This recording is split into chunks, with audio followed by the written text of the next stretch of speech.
पश्चिम क्षेत्रीय सम्मेलन के आज के इस कार्यक्रम के मुख्य अतिथि मान्यवर जस्टिस सूर्यकांत जी, इस सभागार में मौजूद जस्टिस माननीय विक्रमनाथ जी, जस्टिस सतीश शर्मा जी, जस्टिस मनमोहन जी, जस्टिस विजय बिश्नोई जी, जस्टिस आलोक आराध्य जी, जस्टिस शील नाबू जी, जस्टिस संजीव सचदेवा जी, हमारे माननीय मंत्री श्रीमान अर्जुन लाल मेघवाल जी, जस्टिस विवेक रूसिया जी, जस्टिस आनंद पाठक जी, जस्टिस विवेक अग्रवाल जी, इस सभागार में मौजूद समस्त न्यायाधीश, आगंतुक अतिथिगण, प्यारे मित्रों, पत्रकार साथियों, जिस जगह ये न्याय मीमांसा हो रही है, ये धरती कई कारणों से मालवा की धरती वैसे तो सदैव विश्व के वंदनीय देशों में से एक भारत की भूमि हमारी सम्राट विक्रमादित्य के काल, उसके पूर्ववर्ती हरिश्चंद्र के काल, हर एक बार हर एक स्थान पर कदम कदम पर न्याय के उत्कृष्ट उद्भट उदाहरण मिलते आए हैं। लेकिन अभी अभी ज्यादा पुरानी बात नहीं है, लगभग 250 से 300 साल पहले इसी नगरी प्रजावत्सल, धर्मनिष्ठ, न्याय और सुशासन के प्रतिमान स्थापित करने वाली लोक माता अहिल्या महारानी की यह नगरी है। मैं आप सबका उस नाते से भी अभिनंदन करता हूं। कोई शासक न्याय करने में पुत्र और प्रजा में कोई अंतर न करे, यह उदाहरण भी यहीं होलकर महारानी अहिल्याबाई के माध्यम से मिला है। गलती गलती होती है, न्याय न्याय होता है। महारानी अहिल्याबाई ने अपने एकमात्र पुत्र को गलती होने पर उसी समान दंडित किया जैसे वो सामान्य रूप से न्याय सिंहासन पर बैठकर कोई भी न्यायाधीश करता है। ऐसे एक उदाहरण 2000 साल पहले विक्रमादित्य का है। विक्रमादित्य शकों को पराजित करते हुए देश भर में, दुनिया भर में अपने शासन की सुव्यवस्था के उत्कृष्ट उदाहरण स्थापित करते हैं। और काल के प्रवाह में घटनाक्रम यह होता कि विदेशी शासक के आक्रांता की बेटी से उनका विवाह भी हो चुका होता है, और उस विवाह के बाद जैसा होता है कि विक्रमादित्य अपने विजय पताका फहराते हुए आखिरी में सिंहासन रूढ़ होते हैं, और विदेशी आक्रांता के नाते से उनके पत्नी के भाई तीनों को बंदी बनाकर उनके सामने लाते हैं, और न्याय का घटनाक्रम घटता है। और जैसे अपने वो एक तरह से अपने पत्नी के भाई मतलब उनके साले हुए, उनको लेकर के सामने विचार के लिए जब विषय आता है तो दोष सिद्ध हो रहा है, और दोष सिद्ध होने में बीच में विघ्न आता है। पत्नी खड़ी हो जाती है हाथ जोड़ करके कि आप महाराज कुछ भी करिए, ये मेरे तीनों सगे भाई हैं, कृपा करके इनके पर दया करिए। इनके पर दया करने से मेरे भाई की जान बचेगी। आप चाहो सारी जिंदगी इनको जेल में रखना हो रखो, जो करना हो करो, लेकिन कृपा करके इनके प्राण दान देने का कष्ट करें। विक्रमादित्य एक तरफ अपनी पत्नी को देखते, दूसरी तरफ न्याय की उद्भट परंपरा, हमारी उज्जवल परंपरा को देखते हैं। वो खड़े होकर के निर्णय करते हैं कि भाग्यशाली तुमने तुम्हारा पक्ष रख दिया, लेकिन मैं व्यक्तिगत जीवन के लिए नहीं खड़ा हूं। मेरे लिए भारत की इस न्याय व्यवस्था की परंपरा में हमारा न्याय, देरी से दिया गया न्याय भी अन्याय के बराबर है, और ये भले ही मेरे सगे साले हैं, लेकिन इनके लिए अब इस समय एक क्षण के लिए भी जीवित रहना ये न्याय के साथ अन्याय होगा। इसलिए इसी समय हाथी के पैरों के तले कुचलवा के मरवाने की मैं राजाज्ञा जारी करता हूं। यह हमारी उत्कृष्ट परंपरा न्याय के संबंध में ऐसे एक नहीं सैकड़ों उदाहरण है, जिनके माध्यम से जब न्याय की बात होती तो मुझे अत्यंत प्रसन्नता है। राष्ट्रीय विधिक सेवा प्राधिकरण के द्वारा न्याय व्यवस्था से जुड़े हुए सभी विषयों के लिए सभी सम्माननीय अलग अलग हमारे विचार प्रवर्तकों ने सच में वो हमारा गौरवशाली अतीत को जीवंत किया है। मैं मध्य प्रदेश सरकार की ओर से आप सबका वंदन करता हूं, अभिनंदन करता हूं। कार्यक्रम तो कई होंगे, कई होते भी रहते हैं, लेकिन कार्यक्रम को करते करते उनकी आत्मा को झकझोर दे आनंद से विभोर कर दे, उस क्षण की प्रशंसा करना और उस क्षण का आनंद लेना, ये सच में दोनों प्रकार से मैं अपने आप को महसूस कर रहा हूं। मैं हमारे न्याय के सारे न्यायमूर्तियों का अभिनंदन करता हूं, जोरदार अभिनंदन आपकी तरफ से भी। और हम सब आज के इस अवसर पर ये पवित्र उद्देश्य के कारण से यहां इकट्ठा है, जिसकी थीम ही एक आवाज, सशक्त भविष्य, संवाद, गरिमा, समावेशन के माध्यम से न्याय पहुंचना है। मैं संविधान की प्रस्तावना की लोक कल्याणकारी, राज्य के धर्म और कर्तव्य समाहित जिस प्रकार से भाव है, उसी आधार पर इस प्रस्तावना में भी न्याय, स्वतंत्रता, समानता और बंधुत्व को लोकतंत्र का जिसमें आधार बनाया गया है। सम्मेलन की थीम संविधान की प्रस्तावनाओं के मूल भाव को साकार कर रही है। मुझे प्रसन्नता है सम्मेलन के मध्यस्थता के माध्यम से छोटे छोटे विवाद का निपटान, केस पेंडेंसी को कम करने जैसी गंभीर विषयों पर भी मंथन हो रहा है।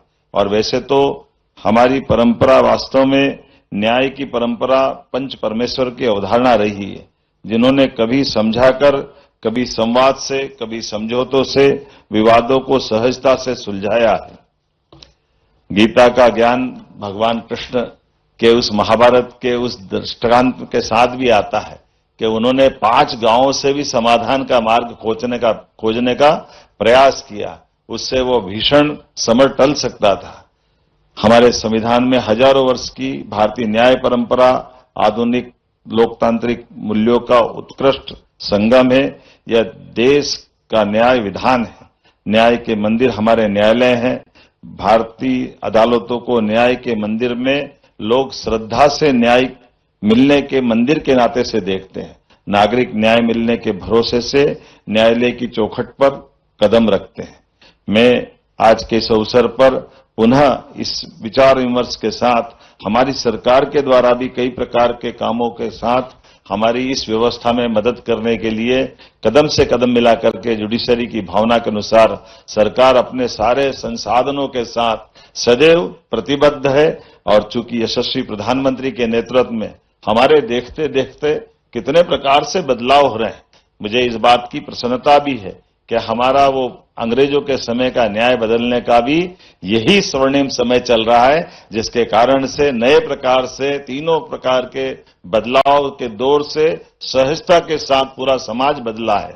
और हमारे लिए आधुनिक तंत्र के आधार पर भी अब ई filing, digital record, one data one case, virtual सुनवाई, आधुनिक न्याय प्रबंधन जैसी प्रणालियों का न्याय प्रणाली के माध्यम से कायाकल्प हुआ है। माननीय प्रधानमंत्री जी के नेतृत्व में सच में सदियों पुराने औपनिवेशिक दौर के कानूनों की जगह जो कानून लागू किए गए हैं, इसी कड़ी में जन विश्वास अधिनियम के माध्यम से छोटे छोटे उल्लंघनों को भी अपराध की श्रेणी से बाहर कर कानूनों को अधिक सरल और नागरिक हितैषी बनाया गया है। और लोक कल्याणकारी राज्य के नाते से हम भी इसी दिशा में लगातार आगे बढ़ रहे हैं। हमारे सरकार के माध्यम से भी सभी प्रकार के प्रबंधन किए गए। और जैसा कि अभी वर्तमान के माहौल में हमने सबने देखा है, अभी से थोड़े दिन पहले ही संविधान के अनुच्छेद 44 में राज्य भारत के सभी क्षेत्रों के नागरिकों के लिए एक समान नागरिक संहिता के संबंध में जब अपेक्षा की गई, तो मुझे इस बात की प्रसन्नता है बीते समय हमारे बीच माननीय न्यायमूर्ति रंजना देसाई समिति के अनुशंसाओं के आधार पर हमने अपनी विधानसभा से समान नागरिक संहिता विधेयक को अपनी विधानसभा में पारित करके हमारी प्रतिबद्धता सिद्ध की है कि हाँ, न्याय में धर्मों का सबका सम्मान तो होगा, लेकिन न्याय के लिए सर्वधर्म सद्भाव का भाव बनाए रखने के लिए शासन हिंदू, मुसलमान, पारसी, ईसाई में फर्क नहीं करेगा। हमारे लिए आज के इस दौर में युवा पीढ़ी के प्रति भी वही प्राथमिकता है। परीक्षा पेपर लीक, धोखाधड़ी के मामलों में भी त्वरित कार्रवाई करते हुए आज माननीय प्रधानमंत्री जी ने अनाउंस किया, सुबह अगले दिन हमने इसके लिए fast track court Indore, Bhopal, Gwalior, Jabalpur की घोषणा की। मैं धन्यवाद देना चाहूंगा चीफ जस्टिस रसिया जी को।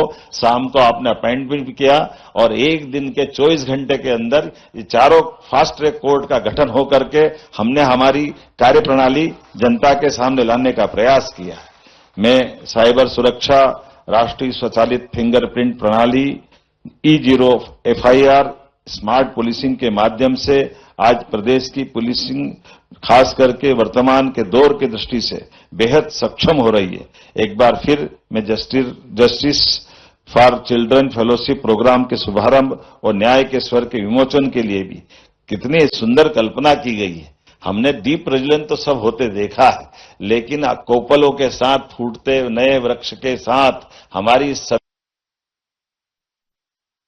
कदमों के साथ चलते हुए इस पूरी भावना का प्रकटीकरण पहली बार देखा है। और इसी प्रकार से ये सुंदर आयोजन में जो सुंदर कल्पना की गई, सभी अतिथियों को बताना चाहूंगा और अतिथियों के सामने आगंतुक सभी मित्रों की तरफ भी एक एक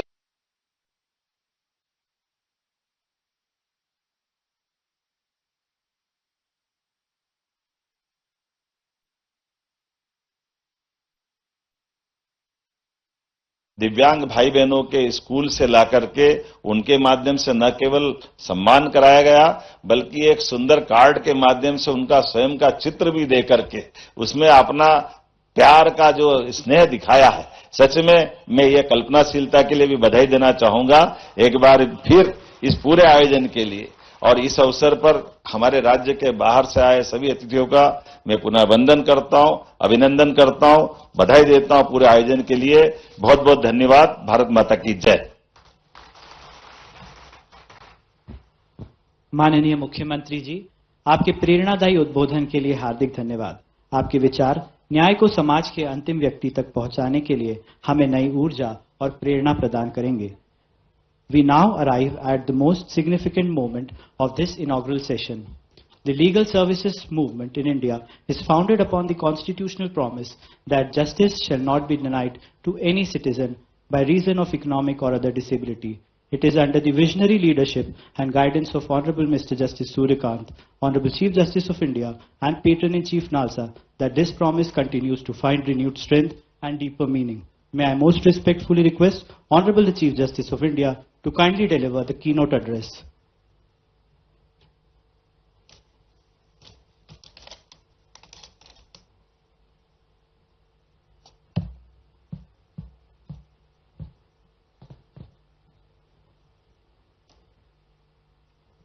Dr. Mohan Yadav ji, Honorable Chief Minister of State of Madhya Pradesh, my esteemed colleague, Senior Most Judge of the Supreme Court, Justice Vikram Nath, Executive Chairman of National Legal Service Authority, my esteemed colleagues from the Supreme Court of India, Justice Satish Chandra Sharma, Justice Manmohan, Justice Vijay Bishnoi, Justice Alok Aradhe, Justice Sheel Nagu, and Justice Sanjeev Sachdeva, Shri Arjun Ram Meghwal ji, Honorable Union Minister of State for Law and Justice, Chief Justice Gujarat Justice Sunita Agarwal, Justice Vivek Rashia, Acting Chief Justice Madhya Pradesh High Court and Patron-in-Chief of Madhya Pradesh State Legal Service Authority, distinguished Acting Chief Justices of the participating High Courts, Executive Chairpersons of the State Legal Service Authorities of the participating states, Justice Anand Pathak, Judge Madhya Pradesh High Court and Chairperson of the Madhya Pradesh State Legal Service Authority, Justice Vivek Agarwal, Chairman of the Madhya Pradesh Court Legal Service Committee, other distinguished judges of the Madhya Pradesh High Court and other High Courts who are also participating in this event, Member Secretary and other officers of the National Legal Service Authority, Registrar General, High Court of Madhya Pradesh, Judicial Officers of the State of Madhya Pradesh, Srimati Suman Srivastava, Member Secretary, Madhya Pradesh State Legal Service Authority, Member Secretaries of and other officers of the State Legal Service Authorities